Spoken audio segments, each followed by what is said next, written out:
Hello everyone. I just realized today this is the first time I'm posting since the new year, so happy new year.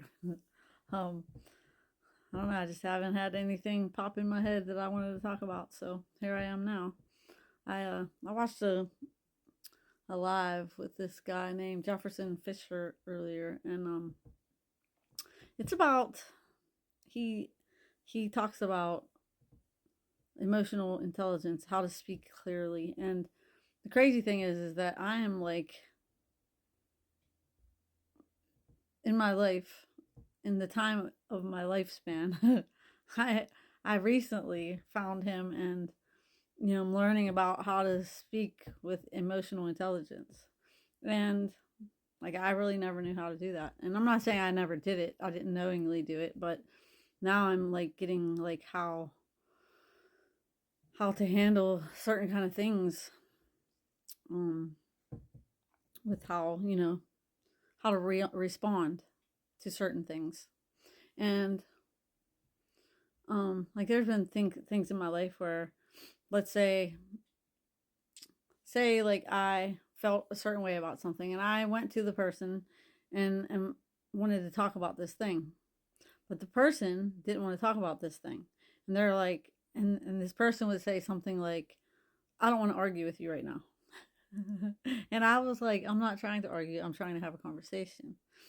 But this other person would say I was arguing. So basically, then I would be like, am I arguing? But I really wasn't arguing. So, that's being manipulated. And the other person didn't want to talk about that thing. And I did. And it was something, that if you don't talk about things, you can't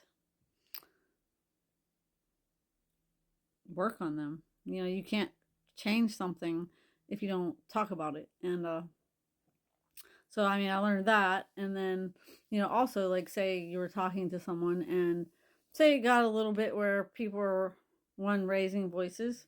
Well, one, if someone raises their voice, you should never raise your voice. Like, keep your voice regular. And I know that may not always be the easiest thing to do.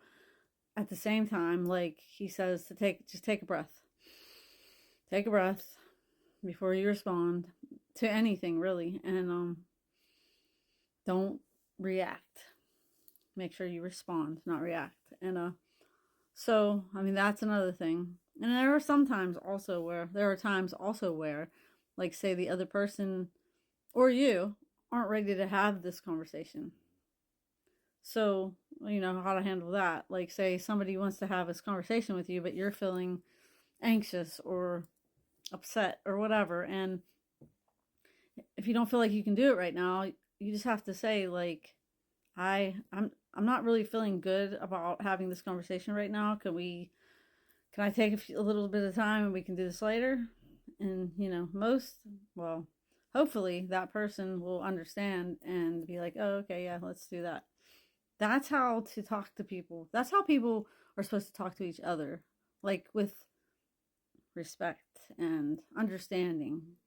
And the only thing is there where, say, like, there's a person that you need to have a conversation with about something, and that person doesn't want to have the conversation. Period. That's where you have to look at, like, okay, there are things that need worked on in this relationship, and it could be any relationship. It doesn't have to be just like a partner. It could be any relationship, family, whatever. If that person doesn't want to ever look at the things you need to talk about ever, you can't work on them. Then you can't. I mean, you can do what you need to do for yourself. At the same time, sometimes doing what you need to do for yourself is not really letting that person stay in your life, because relationships can only work when both people are willing to do the work. And it's very important. So, all right, everyone. Love, strength, peace. Peace out. Oops, peace out.